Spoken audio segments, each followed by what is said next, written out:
Just over a month ago, I made a decision to cut sugar out of my life. It was controlling me for way too long and I had had enough. And I don't mean just chocolate or desserts. I mean no added sugar in all those things like granolas or pasta sauces or healthy drinks. Nothing. As a nutritionist and an Ayurvedic wellness coach and a self-declared foodie, you would think I'd know better than to be having a sugar addiction, but honestly, it was something I did not even realize had happened. It became my crutch during stressful times and became my comfort, my joy, and basically my go-to with any extreme emotion. If I was sad, I'd eat chocolate. If I was happy, it would be ice cream. If I was just breathing, sour candy was called for. Suddenly, I needed a sweet treat after every single meal, whether it was cereal after dinner or a spoonful of vegan Nutella. I just got into this habit of needing it throughout the day. I was being controlled and I didn't like it. It no longer became a treat, it became something that I didn't want to do, but couldn't not do. And that, my friend, is an addiction right there. And you know when you end up ignoring the whispers of your body, it just starts shouting at you? My skin was shouting at me. And honestly, at the time, I didn't even associate it with sugar at all.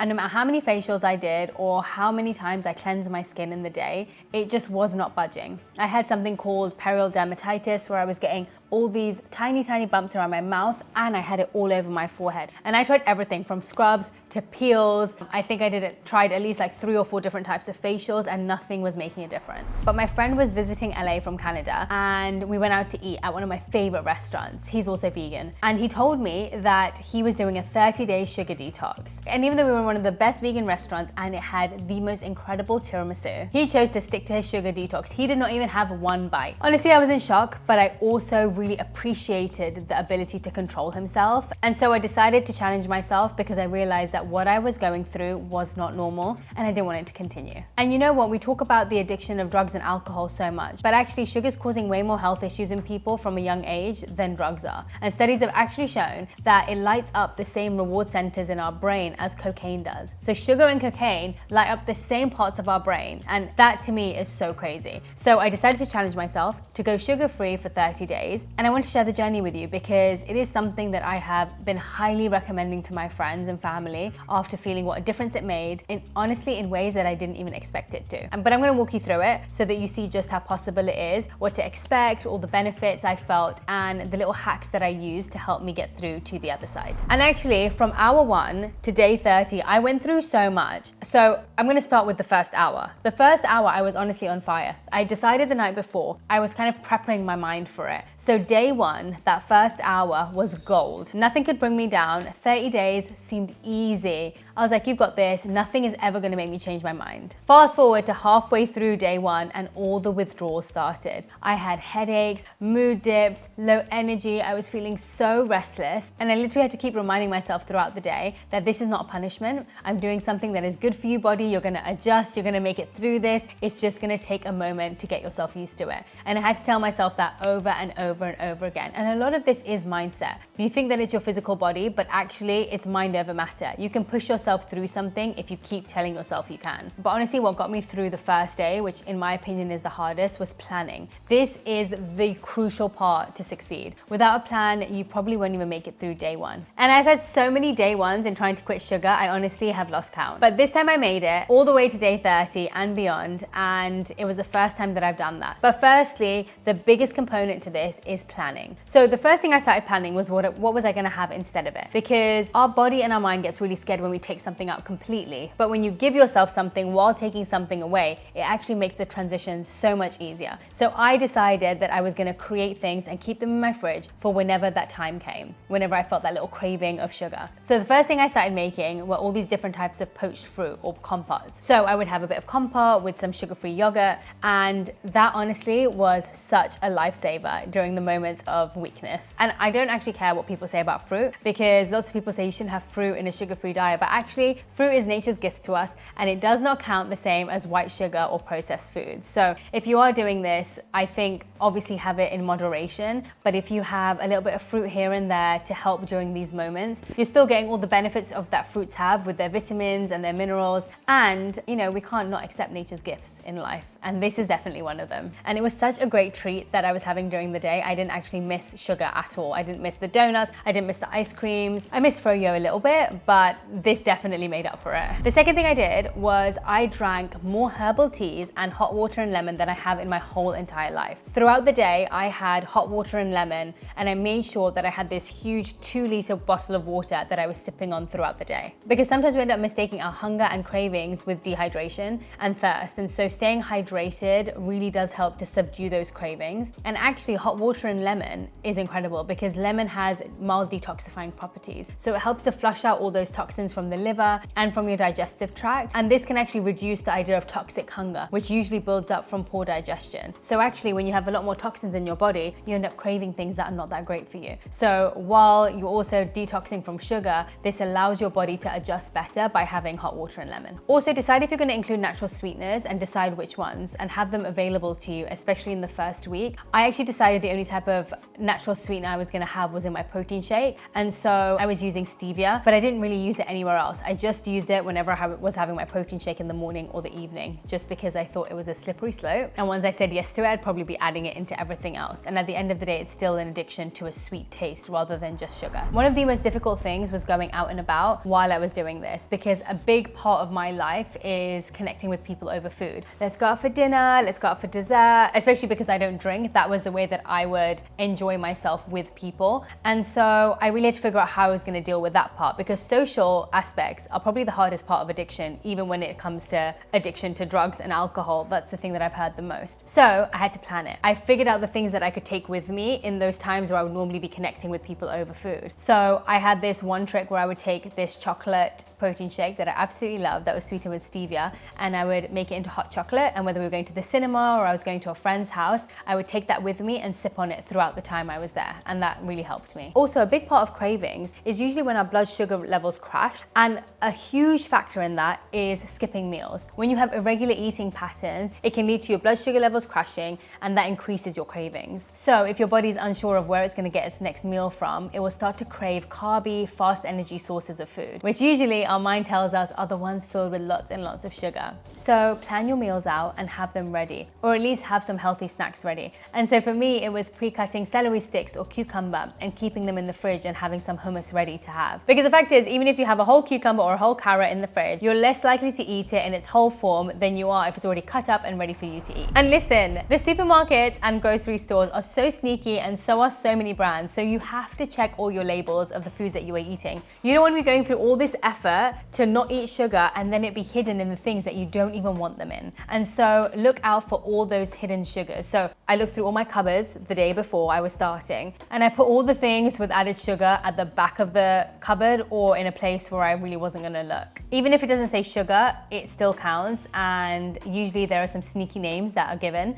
Anything ending in ose, glucose, fructose, sucrose, dextrose, lactose, all of those things are actually sugar in disguise. And syrups and artificial sweeteners, they're often used in a lot of processed foods. So whether it's high fructose corn syrups or maple syrup, agave, golden syrup, even fruit juice, concentrate, it's actually just sugar. And even though I'm such a big fan of date syrup and coconut sugar and molasses, because they do have other benefits, your body will still react to it just like sugar does, and it will still give you a sugar spike. And some of the top offenders to check when you are in the grocery store are things like granolas and cereals. I found some sneaky sugars in yogurts, even natural ones, sauces and dressings. Oh my goodness, even standard marinara sauce has sugar in it sometimes. And dressings, you can get a simple balsamic vinegar and it's packed with sugar. So it does take a little bit of time to start checking all of this, but once you get in the habit of it, it becomes second nature. Protein bars and powders, another culprit.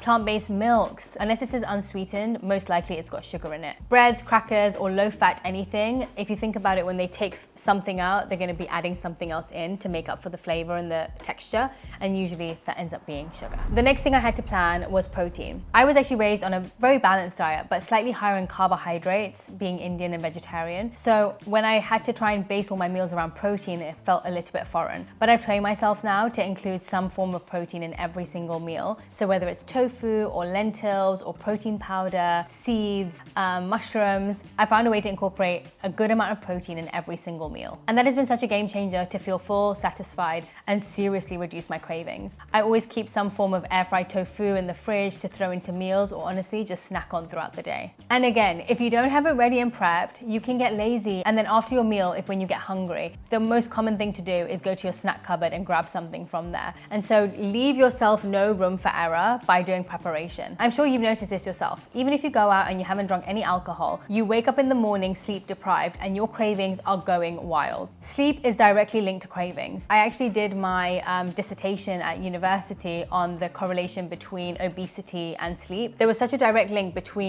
the amount of sleep you get and the way that your hunger hormones perform in your body. The less sleep you have, the more ghrelin that is produced, and that is your hunger hormone, which means the more cravings and hunger that you will feel. I always notice that when I sleep less, all I crave is carbs in the morning. And so prioritize sleep during these 30 days. You might have to skip that Netflix episode or go home a little bit earlier from your friend's house. But honestly, sometimes a little sacrificing and prioritizing is needed to reach your goals and reset the body. Sleep is honestly your secret weapon. It regulates your appetite and reduces sugar cravings. So aim for between 7 to 9 hours every single day during these 30 days. And just know that if you end up sleeping less, you're gonna have to drink a whole lot more of hot water and lemon in the morning. Also, we really have to stop demonizing our cravings, because cravings doesn't mean you failed. It literally just means that you're human and you have human hormones going through your body. I actually stopped saying during this time that I can't have sugar, and I started saying to myself that I don't want to feel foggy in the morning. I want more energy during the day. I want to feel revived. I don't want to feel controlled anymore. And so I was reminding myself of why I was doing what I was doing rather than what I was actually avoiding and what I was trying to stop myself from having. That reframe from restriction to empowerment was such a huge mindset shift, and it actually kept me going through the weeks or the days that I was finding it difficult. So that's all the planning that I did. So let me tell you how I felt after 1 week. Honestly, this is where it started getting exciting. My skin actually started clearing up. After 6 months of having dull, bumpy, unregulated skin that I had no idea how to control, my skin started clearing up. And it literally started calming down within days. After day 2 or 3, I started noticing it.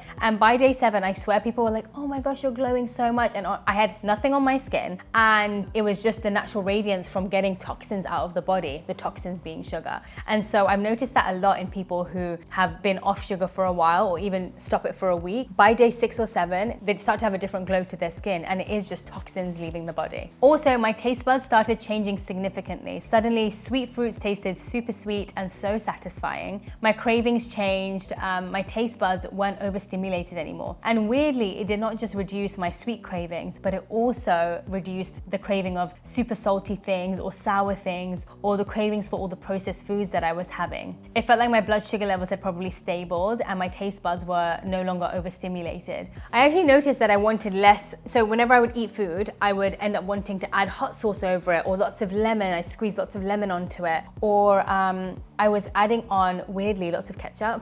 Obviously that must be the sugar. But even just the feeling of having lots of tomatoes, which was adding a lot more flavor into my food, I was craving. And as soon as a week went by, I honestly still to this day have not brought back those same things as much into my life. I don't really need hot sauce much. I had tomatoes in my food since then. It completely took me off them. And it was something I loved back in the day. I've had them my whole life and I was obsessed with them. And so what I actually think it did was stabilize all my different tastes rather than just the sweet craving. It was all the other things, sweet, salty, sour, basically everything extreme that I was craving during that time was neutralized and stabilized. Oh, and one of the biggest gifts it gave me was my energy being so stable. I wasn't having midday crashes anymore, and I wasn't needing something to get me through the rest of the day. Usually I'd hit that midway point and I'd need something, like get me some sugar to get me through the rest of the day. And actually, if you're noticing you need something, whether it's caffeine or whether it's sugar to help you get through the day, that's a sign that something is going on in your body. Like, that's not normal to have to wake up and have something to wake you up. You're already awake. And so midday is the same thing. If you're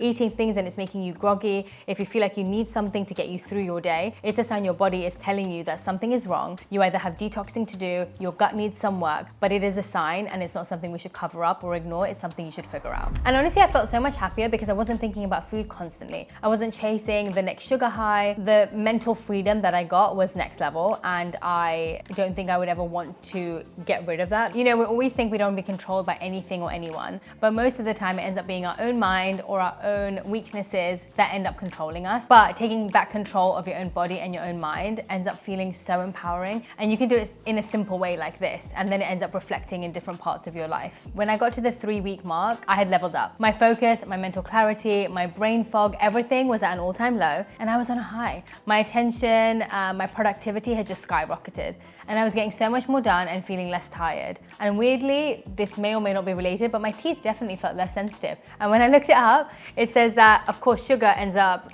decaying and messing up your teeth, and so maybe I was in remission from that. When I hit the 30-day mark, I was feeling more energized. I'd had way better sleep, no more groggy mornings, and honestly, I wasn't even thinking about sugar. It wasn't even a thought that was coming to my mind. The desire to have any had gone, but I wanted to test out how I would feel adding a little bit back in. So I decided to, because I thought I can't live my whole life without any sugar. What kind of life would that be? You know, I might want to have a bit of fun sometimes. And so I decided to add little bits back in. Every week I would add in a little bit of sugar or have a sweet treat in my week. And seriously, the things that I used to turn to, I could not believe I could eat that much of that one thing. So I went back to my favorite place, Froyo place, where, by the way, I thought was a healthy Froyo, because you always think frozen yogurt is healthier than ice cream, but I found it had 30 grams of sugar in it, and I was eating it every single week, a large portion, and that's probably why all this sugar craving and sugar addiction started. But anyway, decided to go back there, and I ordered the same thing I normally would, which I'll tell you the order just so you can understand how much sugar I was having. I would have a large Froyo with chocolate hot sauce, brownie pieces, mochi, strawberries, chocolate chips, and I would literally eat the whole thing and I'd be so happy doing it. This time I went, I ordered a small and I added like a few of those toppings, and I couldn't even finish half of it. Every bite tasted so sweet, and it really showed me how desensitized I had become. My taste buds on my tongue, but also like my whole body had just become so used to a high tolerance of so much sugar that I could not believe I was eating that so regularly and I wasn't feeling anything from it. So it definitely gave me perspective on that. I'm not gonna lie, I've fallen on and off since, because, you know, I've had cakes here and there and had been really excited about it, and during stressful times my body definitely goes back to wanting that sugar. But now that I know I can go off it, I go through these cycles of like trying to stay off it for a week or 2 weeks at a time, and then trying to re-regulate. It's something that I have to control quite often, but we know it's possible. So once you know something's possible, it's much easier to go back to it. So if you're thinking of doing your own sugar reset, which I absolutely recommend that you should do, don't overthink it. Don't aim for a year. Aim for 1 day to start with, and then build from there. Try and get to a week if you can, and I guarantee you when you get to the week, you'll get to the 30 days too. Build your plan, stock your fridge, and make the decision to do it and stick to it and keep showing up, and you will not regret it. You don't need to be perfect, you just have to be consistent, and it is all about consistency that will get you to your final goal of 30 days without sugar. Let me know in the comments if you do end up trying to cut sugar, or if you've done it before, what was your experience like? Or if you're planning to try it now, I've got your back. Try all these hacks out and I guarantee you'll get there.